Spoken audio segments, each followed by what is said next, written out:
Conrad Wolfram, Wolfram Research. We're the alpha guys in Mathematica. But I'm going to talk today about math education and the complete crisis it faces around the world. Nobody likes it.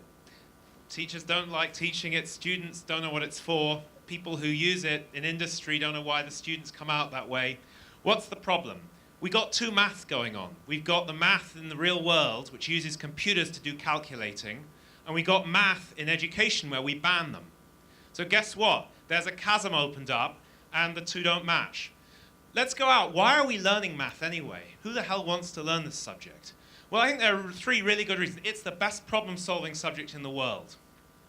And the three reasons are logical thinking, we need that, everyday living, and your technical jobs, the things that drive our economies. So what is it anyway?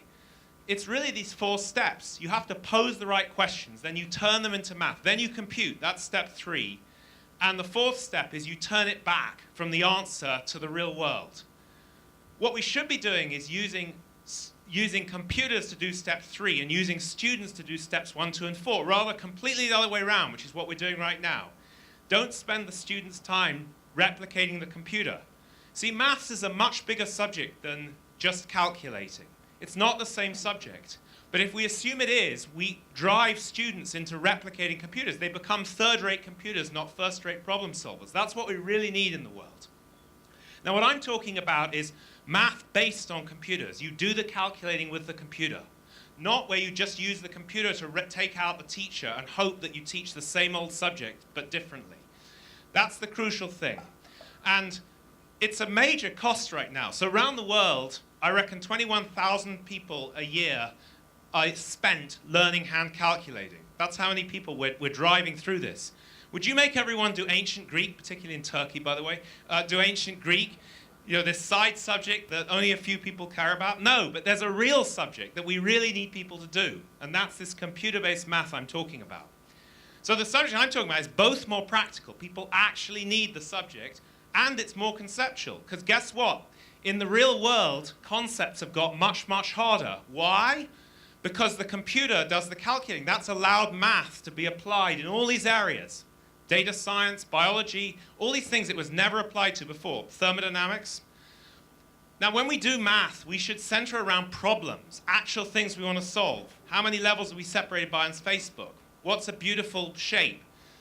Perfect password. In the olden days, what's happening now, it's all mechanics.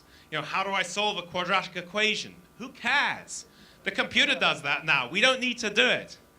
Now, another thing that's central to math is coding. People being able to program. And I think of coding to math or programming a bit like composition is to English or Turkish or whatever. So a big message is here, stand on the power of automation. Don't let education tell you that you need to learn how to do the machinery we built. We built great machinery so we could stand on it. Computer-based maths, as we call it, CBM, is inevitable, and we have our first country, Estonia, that is where we're building a curriculum for, based on this idea of building a curriculum where the computer is a default. It's very, very different, and it's kind of exciting to see that. So should we rebrand math and or do a hostile takeover of the subject, right? Should we make a new brand or do a hostile takeover? We're doing a great summit in New York in a few weeks with UNICEF, who've starting to understand the importance of having math empower everyone around the world. Thanks very much.